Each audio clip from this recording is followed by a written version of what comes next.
Hello, welcome to episode 5 of the Strongest Steel podcast. I do want to start and just recognize that we're on the traditional unceded and stolen territory of Coast Salish peoples. Well, at least we are here, and specifically the Musqueam, Squamish, and Tsleil-Waututh nations. I did read Jody Wilson-Raybolt's book, True Reconciliation, over the break, and she talks about it's obviously about reconciliation. Talks about learning our history, understanding what reconciliation means, and acting in our own ways to advance reconciliation. And so I did just want to read, because it's a new year, and I want to read really why we do land acknowledgements in our stuff in the union and elsewhere. Just a quote from Jody Wilson-Raybolt's book. We need to act in ways that are consistent with true reconciliation in our daily lives, in our own context, in our own spaces, in how we spend our time, use our resources, and relate to others, whether as individuals, communities, organizations, or governments.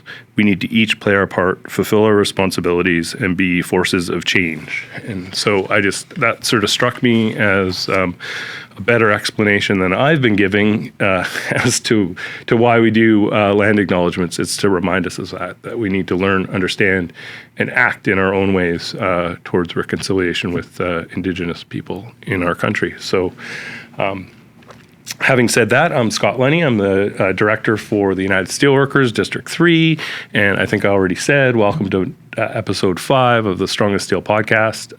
This is our January 2024 episode of the podcast, and which is crazy that it's 2024, but and also crazy that it's our 5th episode. But we're excited about it. I'm excited about this one. We're going to talk about organizing, Starbucks organizing, some other organizing. We're going to talk about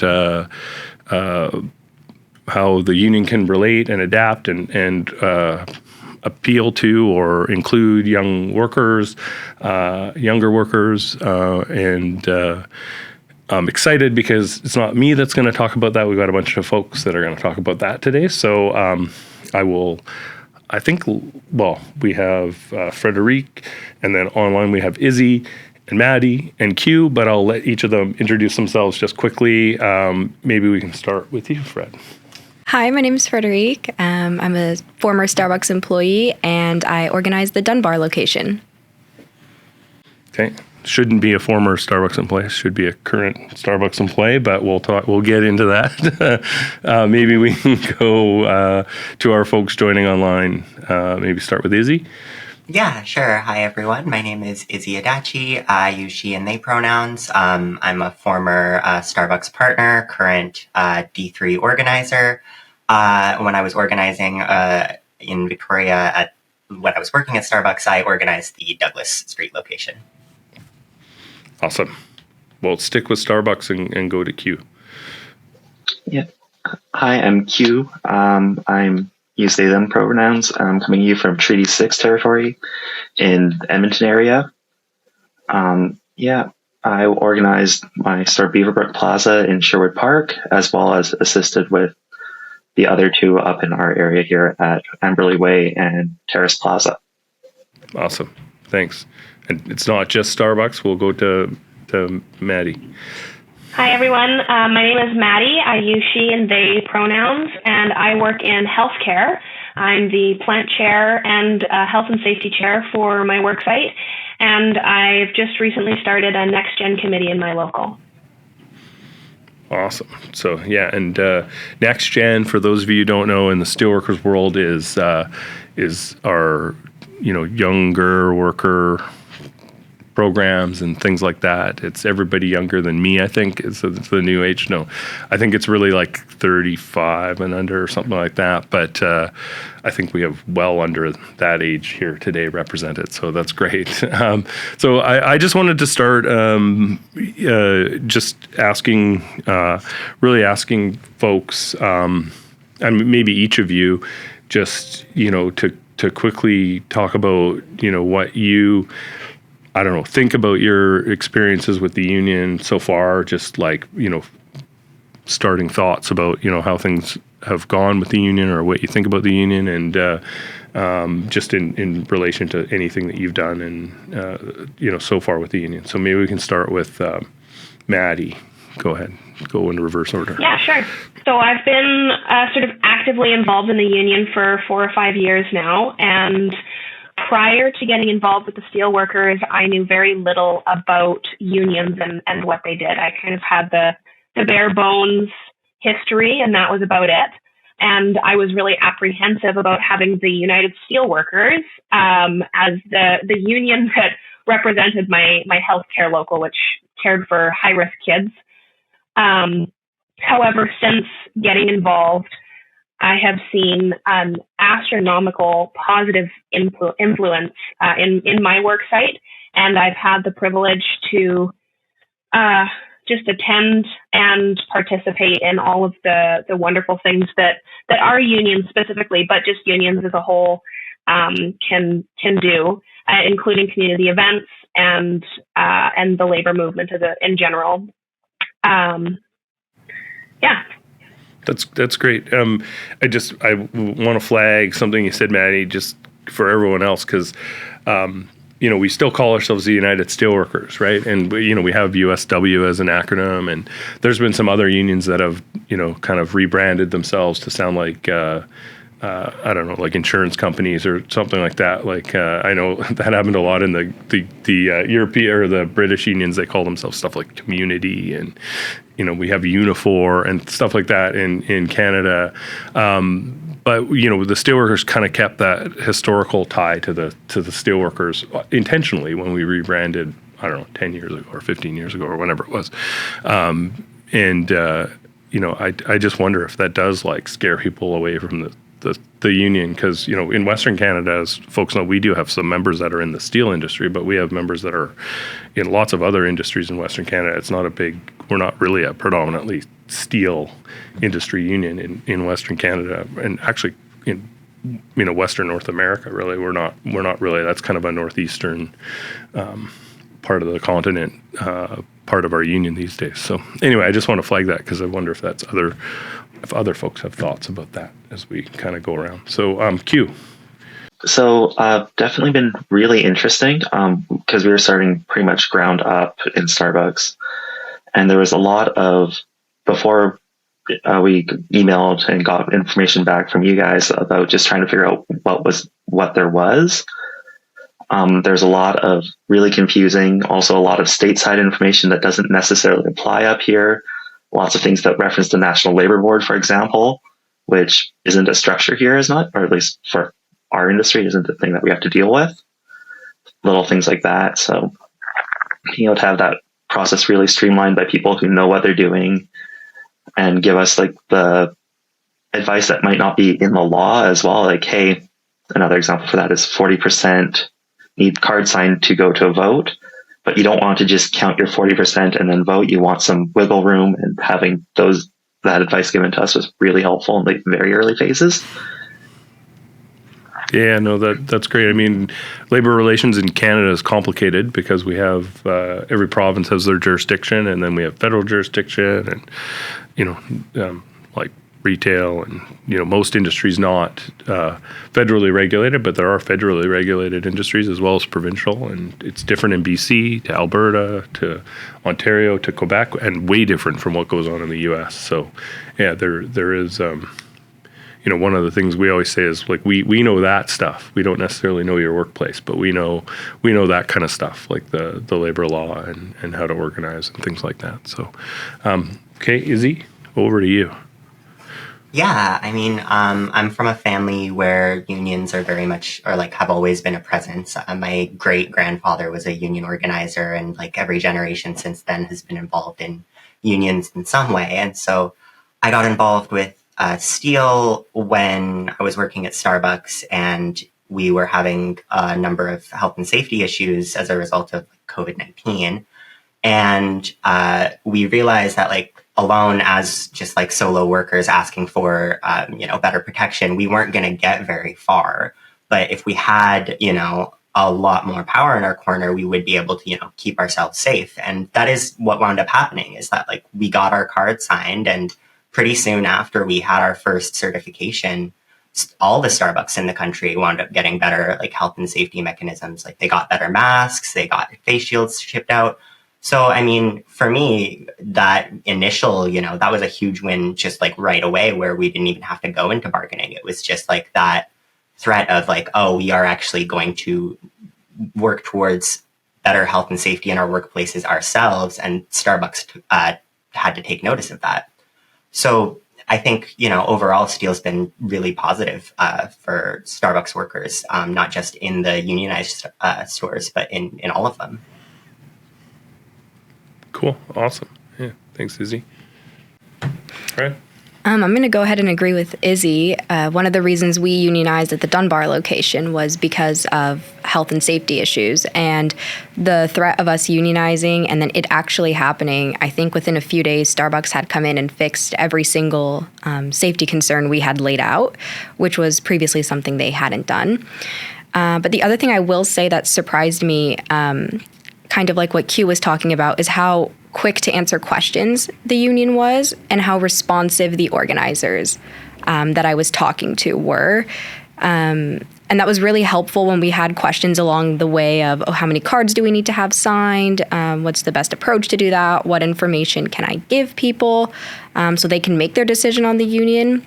And I think that made the process a lot quicker and a lot less stressful. And it made the union not seem like such a big entity that you couldn't talk to, because they were always accessible and ready to answer questions. Cool. That's great. Yeah. Later on, I'll find out who those organizers were and go give them some kudos. So we talked a little bit about some stuff that's successful, actually, from the union and early in organizing that the union's been successful about. I do think it's good to talk about things that, maybe we're lacking, or maybe failure areas that we've had. And so I don't know if anyone wants to chime in on something like, don't feel that you can't say what you think, because, that's how we learn to get better. And that's really where, I think we want to get to with this discussion is how can we be as, collectively as a union more responsive to, like the truth is we're talking a lot about Starbucks because there's a lot of younger workers at Starbucks. It's different than folks like my historical experience in terms of what we do in the union. And so we need to learn. We need to do better. I think we need to do better in appealing to folks and sort of being responsive to their needs. So is there anything that any of you can think about that we don't particularly do well, or that we could do better, or where we sort of really drop the ball in any of your experiences, either organizing or since being organized? I think that one thing when we were organizing at Dunbar, but it's actually improved, and that was something we had talked about, was kind of keeping communication open between the location or the site that's organizing and like the union, more so for kind of like updates, because for a while they were relying on the information I was providing them. And then we kind of started doing the like the email updates where everyone could get that information from you guys, and then it kind of gave them more of like a connection to the union rather than they're like connected to me and then I'm connected to the union and it's just games of telephone. And I think that opening up that communication there really helped, because it helped people see like exactly what the union was saying. It wasn't just me saying it. It's now you guys are saying it and you're speaking to them directly, and they really liked that. So I think at the beginning that was one of the shortcomings, but that was something that was like super easy to deal with, and then it got like really good and people loved it when they were getting those updates. Cool. Yeah. Games of telephone are fun to play, but not when it's something serious, because it's always interesting what comes out at the end. Okay, no, that's good. Yeah, no, I'm glad that we're doing better, but I mean, I think we need to do that. I think that's a bit of a balance too, right? We want, when we're organizing and when we're building strength in a workplace, or for bargaining or for organizing, we want that connection to be amongst the folks that work there, right? Like the folks that are coworkers. But we also need to make sure that, like, if, what do you need the union for if the union's not giving you any, information directly or giving you answering your questions, right? So, okay. Anyone else got anything online there? Just to kind of jump off that, I think that's a common issue, I'd say, across the board, that just in my experience, I think that as far as union reps go, they tend to be the first ones with the information. And then we are in charge of distributing that information across the board. And I'd say in a standard workplace, like in a mill, that structure works very well. But young people are working in places like Starbucks or in my situation where we have 42 work sites just in Kamloops alone. And they're all individual. So communication across the board is a challenge no matter what. And to get that information out to just the standard member can be very challenging. And that ongoing communication, I think, is something that can be improved on. I think as well, just in my own experience, setting expectations and reminding people that change happens slowly, even when you have the power of a union behind them. I think that a lot of people have these really important, very urgent issues when it comes to health and safety and wages and all of these things. Our lives are being directly and immediately impacted. But to make that change, there's a lot of bureaucracy and politics that have to happen, and a lot of communication and conversations that need to happen, even just between the union and the employer.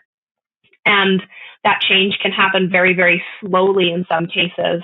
And it can be hard for anybody to be patient in circumstances like that.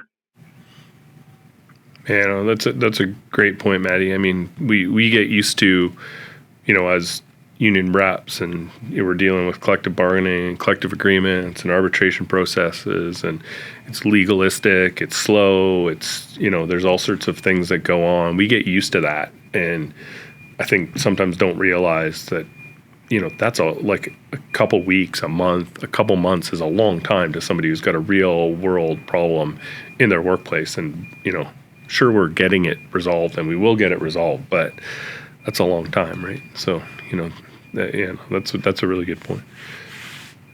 Anyone else got anything? I don't think this is like steelworker specific, but I think that some of the practices and language that like the labor movement uses is a little bit like antiquated in a way that can be a little off-putting to younger generations. Like, for example, being called like brothers and sisters, which I think is a debatable thing. But for a lot of young people and for myself, I got told by like every employer that I've ever worked for that this is a family and we all care about each other here.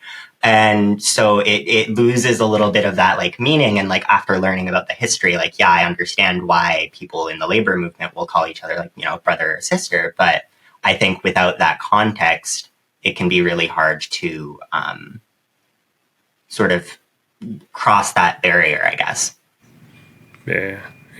No, we love hanging on to our history, right? We still got officer positions that are the guide and the guard, right? So which is historical, right? The guide would like lead the people to the secret union meeting, and the guard would make sure you were allowed to come in, right? So I mean, we don't got to do that anymore, but we still have those positions, right?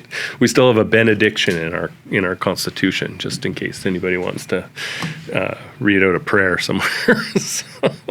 But it's been there since like 1940 or something like that. So anyway, we love our history. But that's a good point, Izzy. And I think, tying it to the experience, I think, of workers is it's not just outdated. It's like it doesn't resonate with somebody who's worked in a workplace where, the pitch is, hey, we're all one big happy family and we're all siblings here. And then you go to the union and we're talking just like the employer. Hey, we're all siblings here. And, that's a great point. It's not outdated for outdated sense. It's outdated because it doesn't make sense to, it doesn't make sense to people today, right? In the same way it did, 30, 40, 50, 60 years ago. Yeah.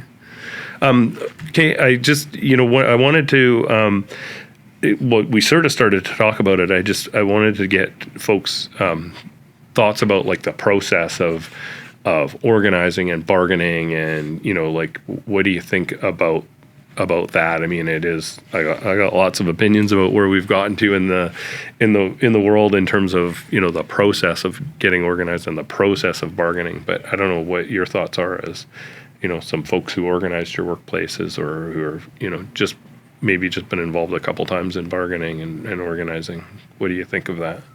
I would agree. I think that it's slow, but like, I think that's to be expected, right? Because it's like one set of lawyers and there's the organizers and you're meeting with the other people and you have to schedule it. And then, you know, obviously the employer doesn't want what you want and you don't want what the employer wants. So it's just a lot of back and forth. And while it is slow, I think you just have to like have trust in the process. Like it's going to end eventually, and it might not be tomorrow, but like.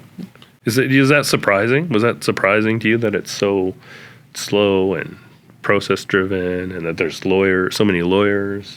No, but I think that's because I had read like some of the articles that had come out before about other Starbucks unionizing, and so I wasn't surprised when it was taking forever at Dunbar, because at least in the Starbucks case, the way that the lawyer was like kind of carrying out these meetings, I like understood that, yeah, this is going to take forever if it ever ends.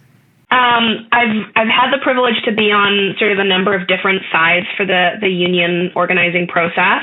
Obviously started when my workplace unionized, and I didn't really get super involved until after the labor board and everything was done and we sat down at the bargaining table.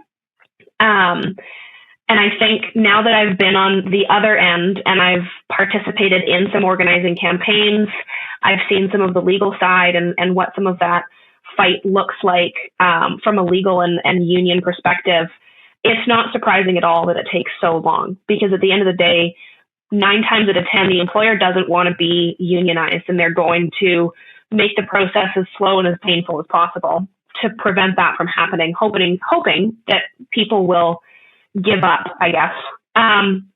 However, I think that it's kind of an interesting process to go through.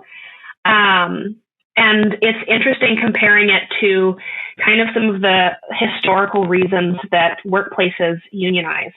Back in the day, people unionized because their coworkers were dying.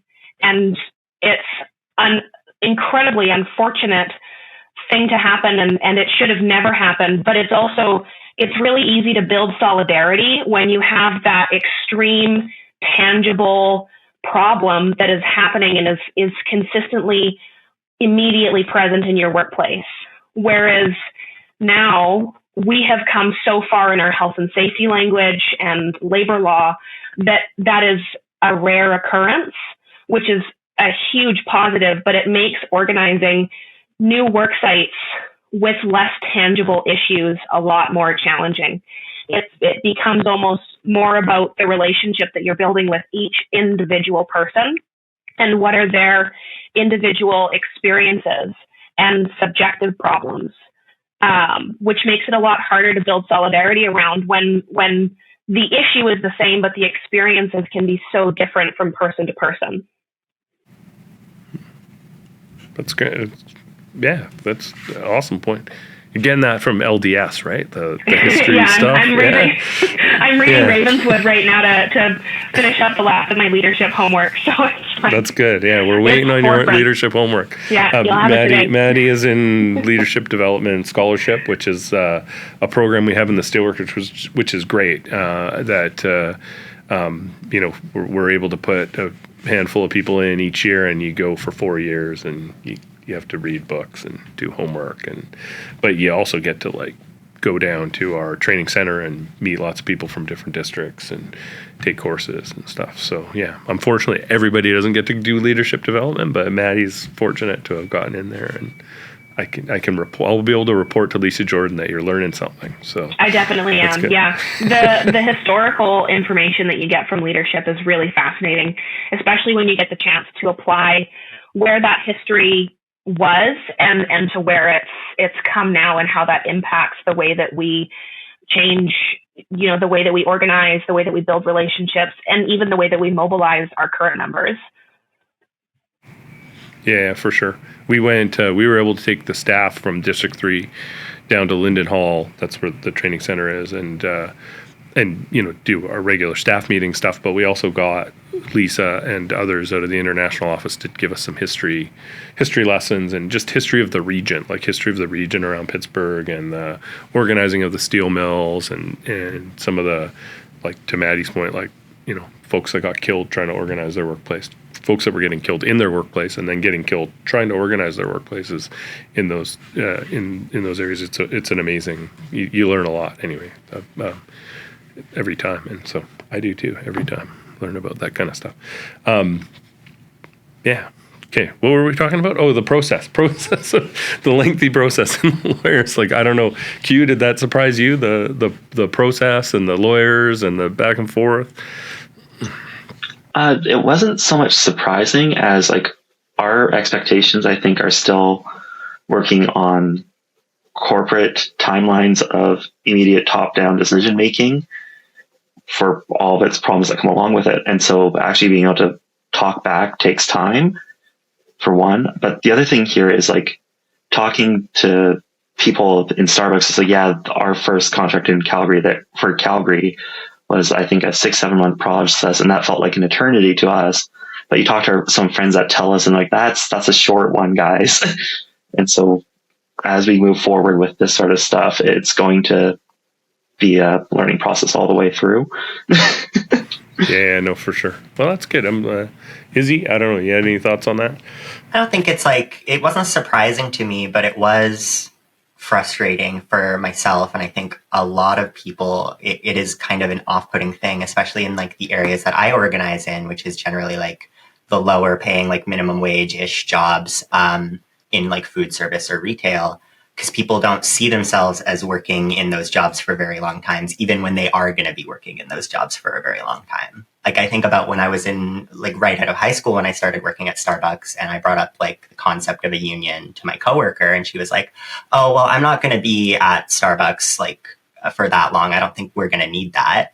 And she's still working at the same Starbucks. Mm-hmm. So it's, it's not necessarily, like, factual that, like, lower paid food service workers aren't going to stay in their jobs for a very long time. But I think that, like, sentiment of, like, oh, this is going to be a very long process and it's going to take a while and I'm not that committed to this, that is kind of a barrier, I think, for some people to want to get involved. But one good way to counter that is sort of, like, it's not just about them, right? It's about the people who are going to be in that job afterwards too. And then that kind of helps people sort of conceptualize it a little easier. But yeah, definitely a very, very long and frustrating process, though. Yeah. I have peers and 60-year-old leaders in our union, local presidents and stuff. If you really talk to them, when they started in their workplace, many years ago, they said the same thing. Like, it's like, I'm going to school. I'm just here for the couple summers.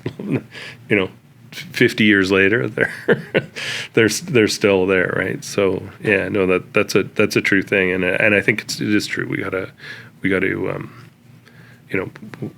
think about the future, and we also got to think. I think we also got to think about our society and our economy, and there is no reason that every job shouldn't be a job that folks could stay at, and make a living and support themselves and be able to afford housing and what they want to do in their community.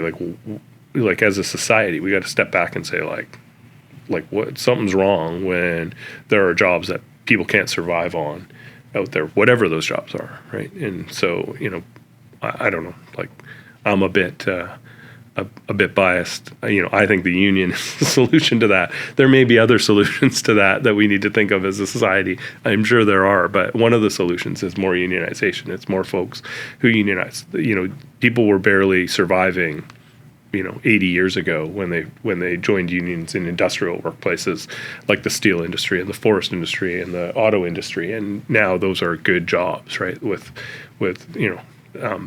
there's less of them now than there used to be, but they're good jobs with benefits and retirement, and that you can survive on, and that's not the case with so many jobs in our communities right now. So. Okay, I wanted to ask what you think unions in general. Doesn't even just have to be the steelworkers, but unions in general could do or should do or can do to be more relevant to workers who aren't traditionally unionized, and in particular young workers who aren't traditionally unionized and don't know a lot about unions? I think that a big thing is, so I'm 21, so people my age don't know a lot about unions. When I was trying to organize the Dunbar store, a lot of them didn't know what a union was.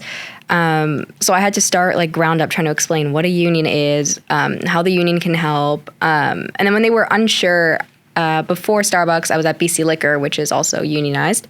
And so I had to explain how the union like helped me there, and then kind of link it to the problems we're having at Starbucks, and so that I could explain how the union helped me at BC Liquor with the problems we were having there. And so that took like a lot of time. And then same thing with what Izzy was saying.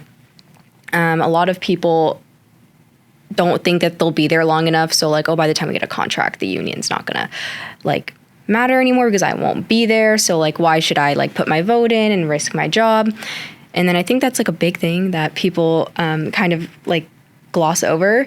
But as like humans, we like consistency. We like when things stay the same and the continuity. So if your job was able to provide you with enough income to live, why would you leave?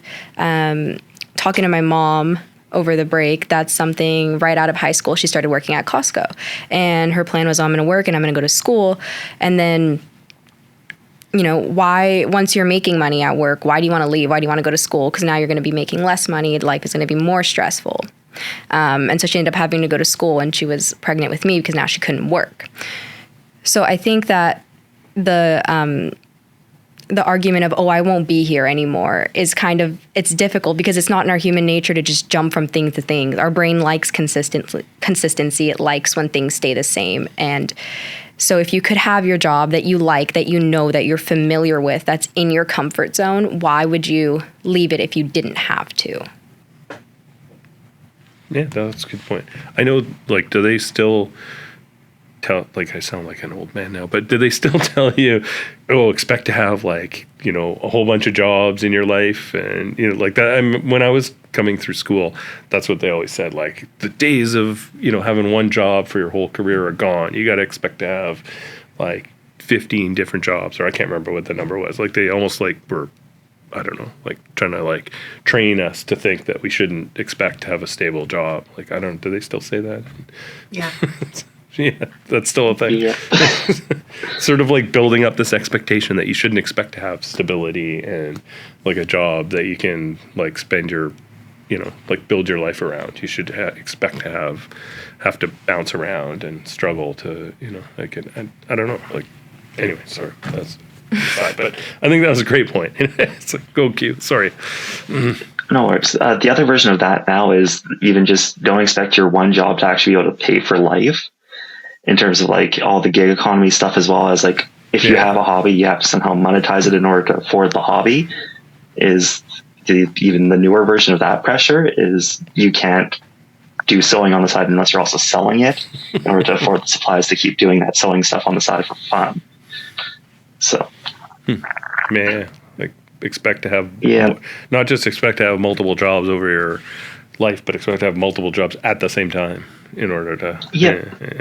How many folks, like, in your workplaces experiences are working multiple jobs? Like, I would say most people. When I first started at Starbucks, like back in Canada, after I moved here from the States, I was doing opening at Starbucks, so that's like 5:30 to 1 p.m. Then I would go close BC Liquor, because it was up the street, 1:30 to 9 p.m. in the summers, and do that over and over again. Mm-hmm. Yeah.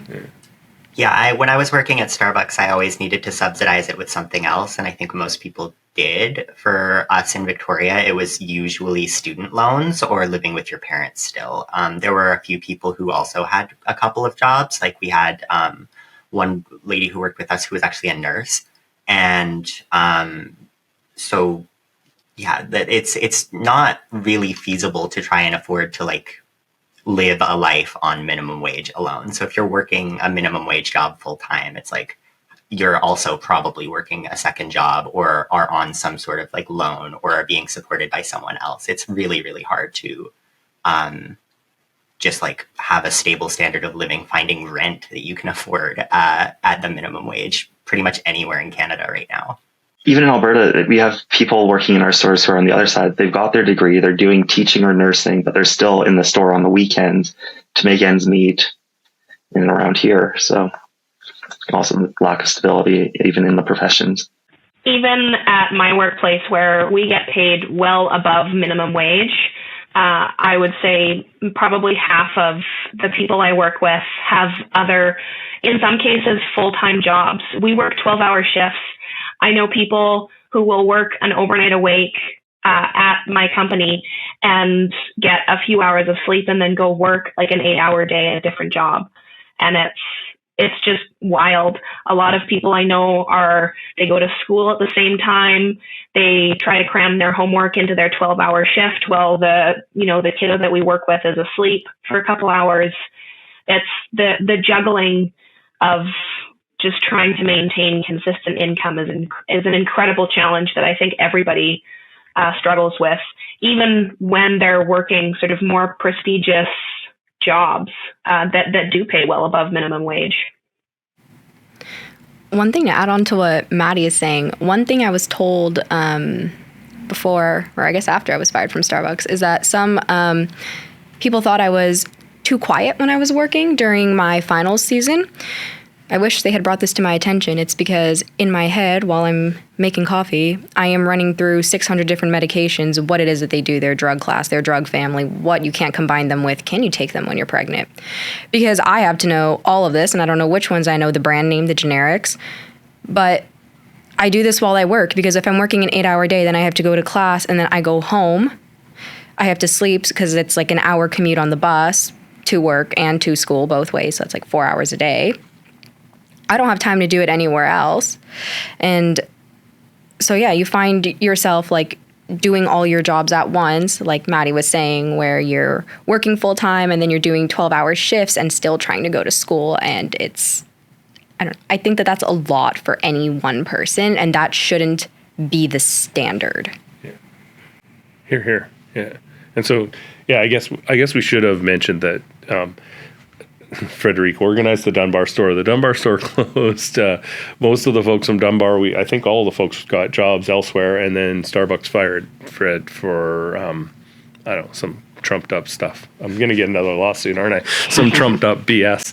Anyway, and so the good news over the Christmas break is they had argued, we'd filed some stuff at the Labor Board about Fred being fired, and the Labor Board, Starbucks said, you're not allowed to represent Frederique because the store that you were working at, it's not unionized, but the Labor Board said, no, the union can still represent Frederique at the Labor Board, so we've still got that hearing pending, and we did some media, and Starbucks tried to bully us into shutting up by threatening lawsuits and things like that, but it's okay, right? They told us to cease and desist, but Fred said, "We continue and we persist." I framed that letter. It's on my living room wall. So, yeah, we got some shit going on with the Starbucks stuff in BC anyway. But anyway, that's neither here nor there. But yeah, since you mentioned that you got fired, Fred is still fired, but helping us organize, and we're continuing to battle that at the Labor Board and at the bargaining table. So. Yeah, the fight will continue, right? Yeah. Next T-shirt the union make for the Starbucks stuff. Continue and persist. Continue and persist. No cease and desist. Continue and persist. Okay, so the last kind of question I wanted to ask all of you all is what's next? Like, what do you see for yourself moving forward, either at Starbucks or not? I mean, Fred, maybe you can start. I mean, obviously you're going to be a nurse, right? So at some point, but yeah. So I have like about 1.5 years left in my nursing program, and then I actually like school, which is good and bad. So I'm going to be a nurse, work as a nurse, and I have to do my master's in nursing, get a ton of certificates for the forensic nursing I want to do, and then I'm going to finish my archaeology degree and get my master's in osteology. And then maybe my PhD. I don't know. I haven't decided yet.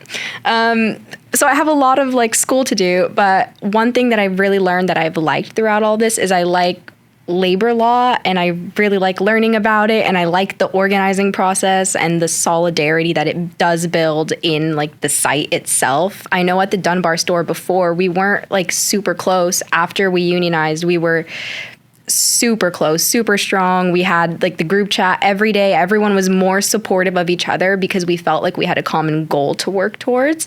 And so going into nursing, which in British Columbia is unionized, I'm really excited to kind of go check out the BC Nurses Union too and see what they are doing and the work that's being done there. And if hopefully one day maybe I can do some work there and have some contributions there as well.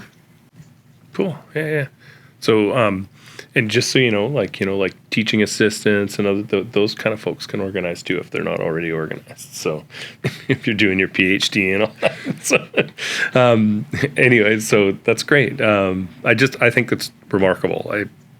By the way, just like not to be too like whatever fanning or whatever, but it's remarkable that you can organize your Starbucks store, get into another one, get fired, and you're still going to school and doing all that stuff. Like, I think it's amazing. So the way to accomplish is make your pets pay rent. So now they all have their Instagram pages. And I told them if they don't get their followers up, they're back out of the house. Yeah. It's monetizing your hobbies, right? Q? Yeah. So, Maddi, go ahead. What's up for you? What's next for you? Well, I've kind of found a newfound passion, I guess, with the Next Gen committee, and I really want to see where that can take me. We're still a brand new committee at my local, but I've been given a lot of opportunities because of my involvement with my local and because of the fight that I put to get this committee together. I am super, super excited about where this is going to lead us in just kind of more creative ways to communicate with our members and to mobilize existing union membership. I think that a lot of the time, once we've done that organizing push, we've been successful in getting the first collective agreement, the union involvement can drop a lot.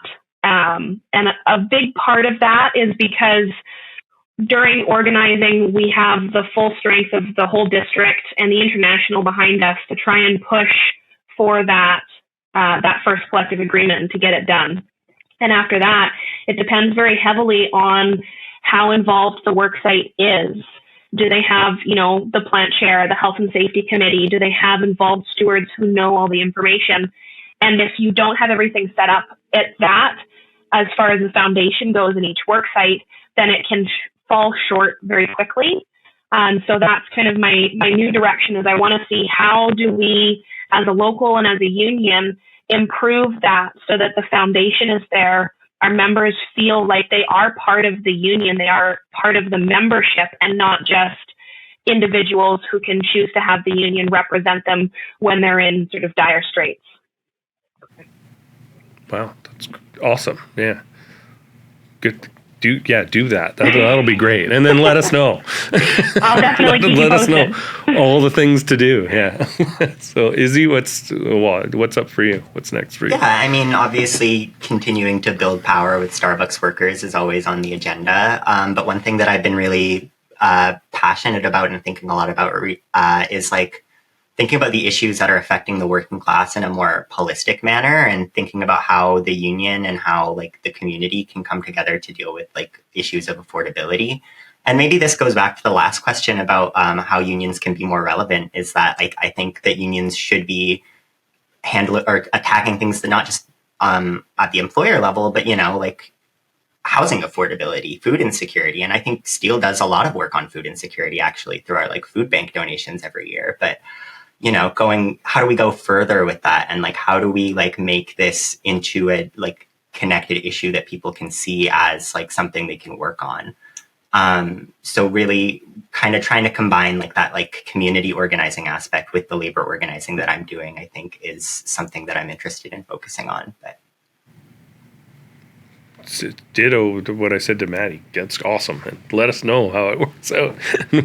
We need to know those silver bullets. I mean, that is like back to something I guess Maddi said before. I mean, that is like when our unions organized, when they were founded, it was a very community-based thing. Granted, it was a different situation. Everyone worked for the same employer and lived in the same company town or whatever. And so, but it was a very community thing. It involved families. It involved small businesses. It involved people in the community standing up with the workers to form the union. And maybe getting back to that is one of the ways that we can build strength and solidarity and start to solve some of those issues that are, maybe a little bit solvable at the bargaining table, but need a broader push to get them solved. Yeah. That's awesome. Q. So with our ratification, we now have our officers in place for our unit. I'll be taking on the role of secretary for our unit here in Sherwood Park. I'm very excited to see where that goes. As well, looking at building off of some of these community ideas is just smaller, more accessible events. Just right around Sherwood Park here to get our membership out, just talking about what's going on, trying to get some really grassroots education going, because I'm learning about a lot of gaps in what people think we can do and what we can't do yet. So we're going to try and figure some of that out. Okay, that's great. Yeah. I think we're going to get you all back together in a little while and see how all these things are going, because those all sound like great things to be working on moving forward. I think I don't know, is there any last thoughts anyone has? Because I think we're going to wrap up the episode. Yeah, I'm getting a thumbs up. So anything anyone wants to add? Anything you wanted to say that you didn't say? No? Hearing none? Going once, going twice? I'll add something to what Izzy said, because I agree with it. I think that we should stress the importance of inside committees because they do build solidarity and they're important to have. When I was organizing Dunbar, the organizer I was talking to, Deepak, he would always text me, "Who's your inside committee? Who are the members?" I was like, "Me.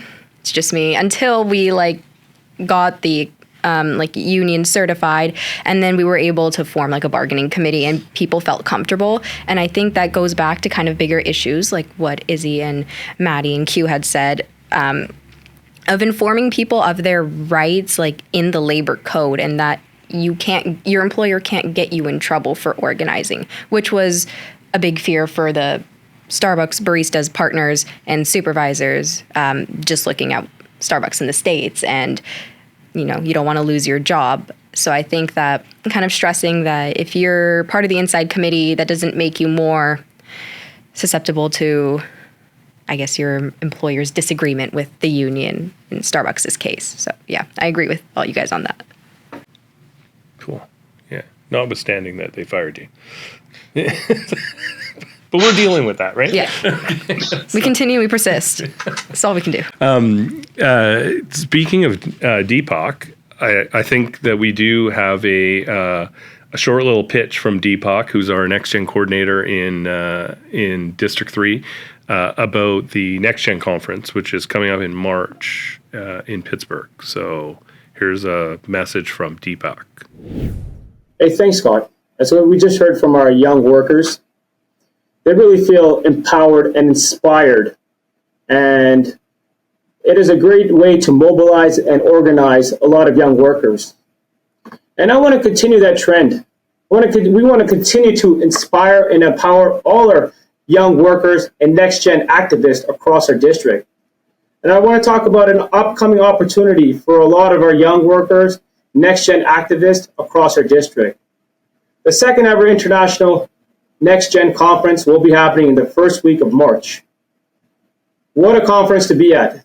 I had the opportunity to be there the first time in 2019, and wow, did that really light a fire underneath me to really engage and mobilize our Next Gen activists across our district. This week will be full of engaging workshops, a time for you to network with a lot of siblings from both sides of the border.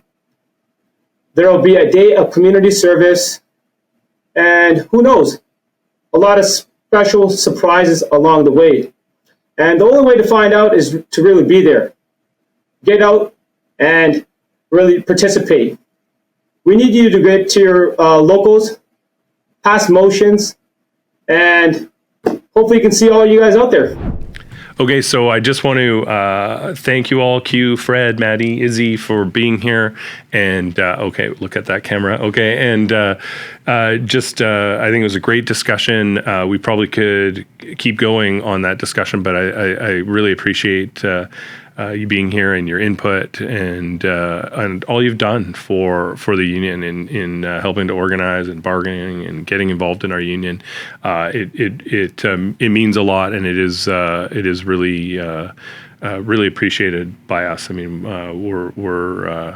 we do what we can, but we need folks that are committed and motivated to actually get things done in the workplace and on the ground. And you all four of you are doing that for our union, but for your coworkers and for our movement. So thank you for that.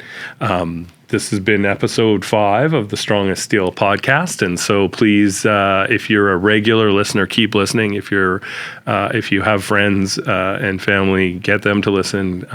We're gonna be big, but we're not quite there yet.